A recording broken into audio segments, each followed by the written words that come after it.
Radhe Radhe, hello everyone. तो आज मैं आपको पढ़ाने वाली हूँ बीएससी 5th सेम का बॉटनी का सिलेबस तो मैंने आपको प्रोवाइड कर दिया है, जैसा कि आप सब जाके चैनल पे हमारे बायोवर्स चैनल पे जाके देख सकते हैं। अब इस वीडियो में मैं आपको पढ़ाने वाली हूँ आपका सिलेबस। अब आपके सिलेबस में जो पहला यूनिट है वो रिलेटेड है वाटर से। वाटर का ट्रांसपोर्ट कैसे होता है जाइलम और फ्लोएम के थ्रू, उसमें डिफ्यूजन किस तरीके से होता है, ऑस्मोसिस कैसे होता है, ट्रांसपिरेशन किस तरीके से होता है, गटेशन किस तरीके से होता है, इन सारी चीज़ों के बारे में आपको पढ़ना है। तो इस वीडियो में आज हम पहले जानेंगे ऑस्मोसिस के बारे में। लेकिन ऑस्मोसिस को जानने से पहले हम कुछ टर्मिनोलॉजी जान लेते हैं कि ऑस्मोसिस आता कहाँ से है। तो उससे पहले हमें जानना होगा ट्रांसपोर्ट के बारे में। अब जैसा कि आप सबको पता होगा, ट्रांसपोर्ट का मतलब क्या होता है।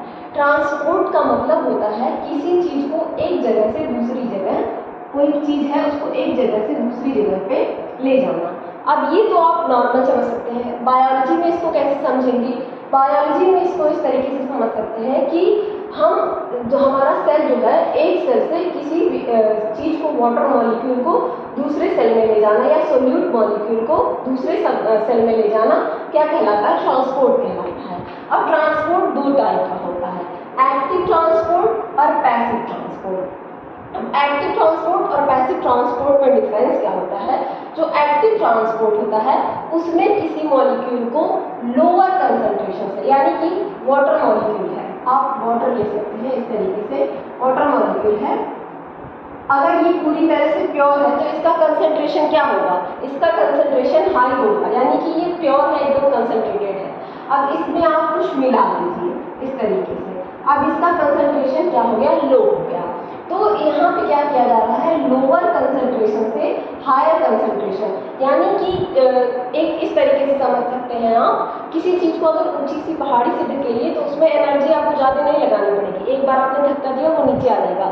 लेकिन अगर उसे नीचे से ऊपर ले जाना हो तो ज़्यादा एनर्जी की जरूरत पड़ती है। तो उसी तरीके से जब लोअर कंसंट्रेशन से हायर कंसंट्रेशन की तरफ मूवमेंट होता है तो हमको क्या जरूरत पड़ती है?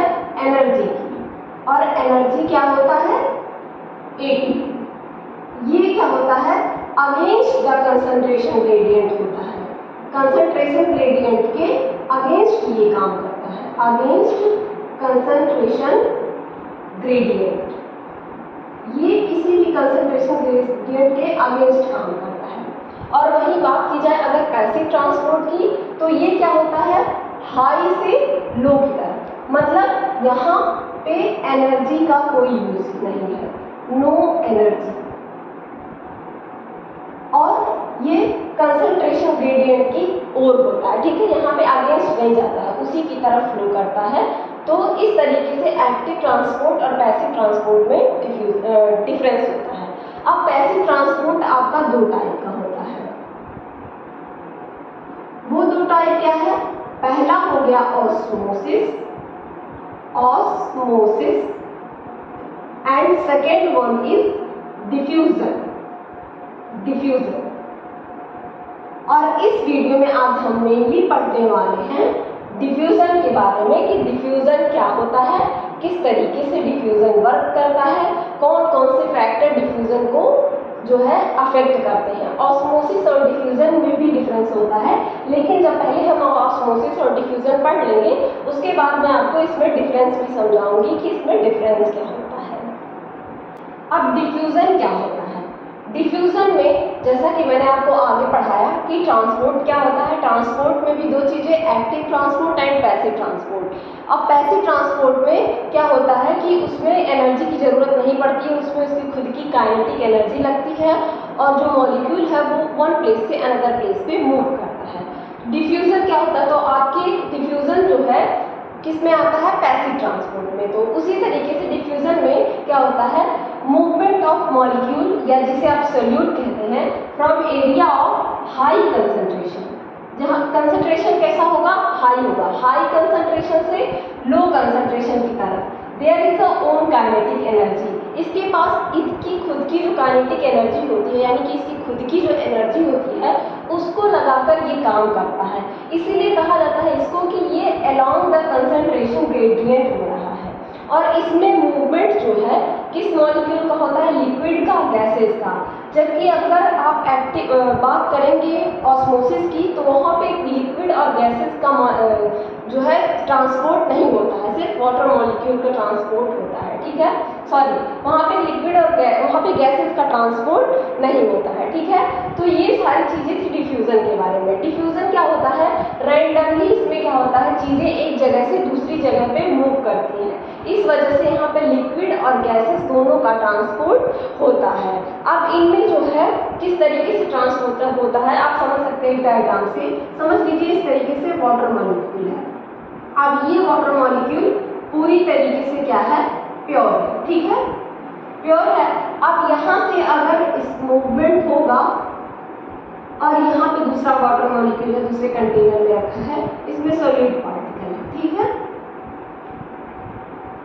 यहाँ पे कंसंट्रेशन किसका हाई है, इसका कंसंट्रेशन हाई है, क्योंकि यहाँ पे कोई चीज की मिलावट नहीं की गई है। तो वाटर का मूवमेंट कहाँ होगा, यहाँ से इस तरफ। वाटर का मूवमेंट कहाँ होगा, हाई कंसंट्रेशन से लो कंसंट्रेशन की तरफ। इसमें भी आप समझ सकते हैं, किसमिस का एग्जांपल आपने देखा होगा, वो उसमें कंसंट्रेशन किसमिस कैसा होता है, इस तरीके से किसमिस पाया जाता है और कंसंट्रेटेड होता है, एकदम से मीठा मीठा आप उसको खाते हैं तो कंसंट्रेशन कितना ज़्यादा हाई होता है। लेकिन अगर उसको आप वाटर में रख देते हैं तो क्या होता है, वो इम्बाइब्ड हो जाता है, फूल जाता है। तो क्या होता है, वाटर मॉलिक्यूल का कंसंट्रेशन कम था, तो इस तरीके से वाटर क्या होगा, इसमें अंदर की तरफ चल गया। तो इस तरीके से आपको डिफ्यूजन समझ में आया होगा कि क्या होता है, यहाँ पे कंसंट्रेशन हाई होता है वाटर का, तो वाटर कहाँ से मूव करेगा, हाई कंसंट्रेशन से, जहाँ पे मिलावट हो गई है, यानी कि जहाँ पे कोई चीज़ मिल गया है, सॉलिड मॉलिक्यूल कोई मिल गया है, उस तरफ ये मूवमेंट करते हैं। इस तरीके से इनमें मूवमेंट। जानेंगे कि कौन कौन से फैक्टर हैं जो अफेक्ट करते हैं डिफ्यूजन को। कई सारे ऐसे फैक्टर होते हैं जो डिफ्यूजन को अफेक्ट करते हैं, उनका क्या इम्पैक्ट पड़ता है डिफ्यूजन पे, ये हम जानेंगे। तो अब पहला क्या है, कंसंट्रेशन डिफरेंस इज डायरेक्टली, इसका मतलब होता है डायरेक्टली प्रोपोर्शनल टू डिफ्यूजन। इसको कहते हैं, इसको क्या कहते हैं, डायरेक्टली प्रोपोर्शनल। अब आप सबने इतना तो 10th तक की फिजिक्स में पढ़ा होगा, तो कंसंट्रेशन डिफरेंस जितना ज़्यादा होगा डिफ्यूजन उतना ज़्यादा होगा, कंसंट्रेशन डिफरेंस जितना कम होगा डिफ्यूजन उतना कम होगा, इस तरीके से इसमें होता है। दूसरा फैक्टर क्या है कि size of molecule is universally proportional to diffusion. अब इसका मतलब क्या होता है, यानी कि इसमें अगर बात की जाए, अगर साइज जो है मॉलिक्यूल का बड़ा है, ठीक है, तो डिफ्यूजन क्या होगा, धीरे धीरे होगा, ठीक, डिफ्यूजन धीरे धीरे होगा। और अगर मॉलिक्यूल का साइज छोटा है तो डिफ्यूजन क्या होगा, बहुत तेजी से होगा। तो ये क्या होगा, एक दूसरे के यूनिवर्सली प्रोपोर्शनल काम कर रहे हैं, एक दूसरे के अगेंस्ट काम कर रहे हैं। अगर साइज बड़ा है तो डिफ्यूजन धीरे धीरे हो रहा है, अगर साइज छोटा है तो डिफ्यूजन बहुत तेजी से हो रहा है। उसी तरीके से तीसरा फैक्टर है टेम्परेचर। टेम्परेचर जितना ज़्यादा होगा डिफ्यूजन उतनी तेजी से होगा, टेम्परेचर जितना कम होगा डिफ्यूजन कम होगा। और चौथा फैक्टर क्या है, distance travelled is universally proportional to diffusion. अब इसका मतलब क्या होता है, इसका मतलब होता है कि कोई मॉलिक्यूल जितनी ज़्यादा दूरी तय करेगा तो उसमें डिफ्यूजन उतना ही कम होगा, और अगर वो मॉलिक्यूल जो है दूरी कम तय कर रहा है तो डिफ्यूजन तेजी से होगा। डिस्टेंस वाला मैं आपको दोबारा और बता देती हूँ कि अगर मान लीजिए उसकी दूरी ज़्यादा है तो क्या होगा, ये बहुत धीरे धीरे वर्क करेगा। लेकिन अगर उसकी दूरी कम है तो ये क्या करेगा, तेजी से काम करेगा। तो ये कुछ 4 फैक्टर थे जो फैक्टर क्या करते हैं, इसको अफेक्ट करते हैं। अगर ये वीडियो आपको अच्छा लगा हो तो अपने दोस्तों के साथ